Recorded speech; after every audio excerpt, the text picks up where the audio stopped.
What's up, YouTube? Today we're sipping on some Gatorade Zero, which does not taste very good because it has zero sugars.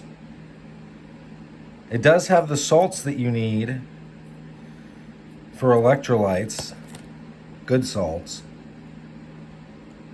Overall, pretty bad. I'm never gonna buy that again.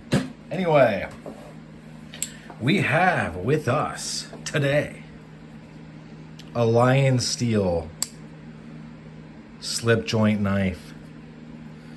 I don't know the name of this one. I realize the titles to my videos have been a little bit lazy in the last couple.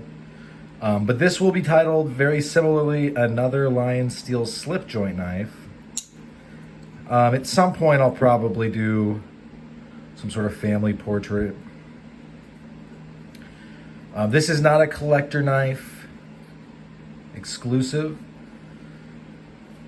Although I think that most people can acknowledge that Mike Latham really did bring LionSteel knives into the fold of super high-end slip joints with his exclusives. You should go to Collector Knives, Google it, and then go to the Collector Knives exclusive tab. You'll see a bunch of them.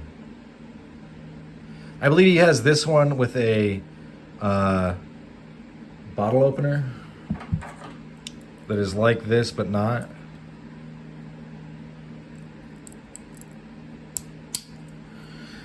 Things I like about this, I like the carbon fiber a lot. I like the blade. I like that there is no half stop.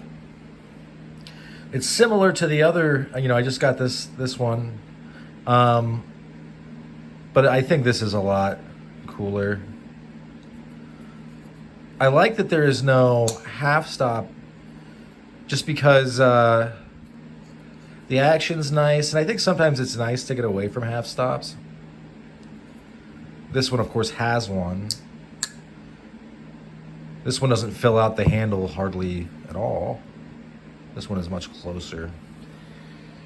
But yeah, these, like I've been saying, these knives are coming up in Facebook groups having to do with slip joints at extremely reasonable prices.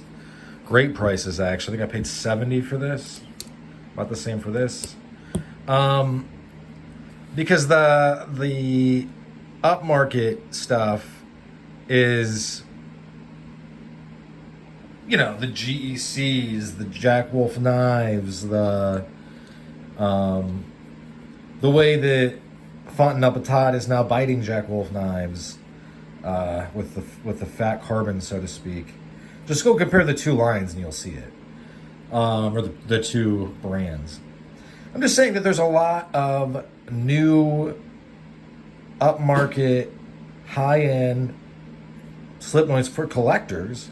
And so these guys that aren't CK9's exclusives, that are more of like the standard, everyday run-of-the-mill, really nice slip joints, these are getting, passed on to the people that don't mind that they're secondhand at great prices. I mean, it's just crazy. I can appreciate it. I'm also right now not really digging the GEC offerings. I realize that a lot of people love GEC in a way that is both admirable and weird at the same time. But the bottom line is, I just, it is what it is that I don't like some of the patterns from GEC lately. I haven't bought a GEC in a minute, just simply because I mean, I have a nice collection. Even though I slimmed it down recently, I still have probably, I don't even know how many, I gotta go count, but I still need to slim it down more. But unless I am really stoked on a GEC, I mean, I've missed out on some drops recently that I wasn't super in love with the knife, but I was like, you know what, I haven't bought one in a while, pick one up.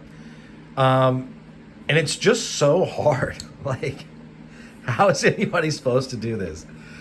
And unless I'm, really tuned in, really keyed in, I'm just not really into the whole I'm going to wait and hope, and then maybe I'll, you know, snag one, but probably not.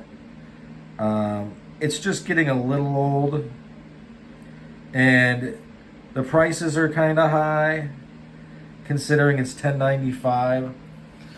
And I get that they're like, you know, they just had the run of Vipers, but I have an Ironwood Viper already. And I'm also just not so into buying to sell anymore as far as GEC. Not that I ever really was. It's just that now it's kind of like, you know, in that these are very nice, but I'm just, you know, they're just not really turning me on, so to speak. Whereas these guys, like, they're much more reasonably priced. They're easier to get and have high-end super steel, and they're made by, you know, some of the greats over in Europe land. So in any event, thanks for sticking with me to the end. That's about all she wrote for this one. Hope you folks have a great rest of your day. Bye now.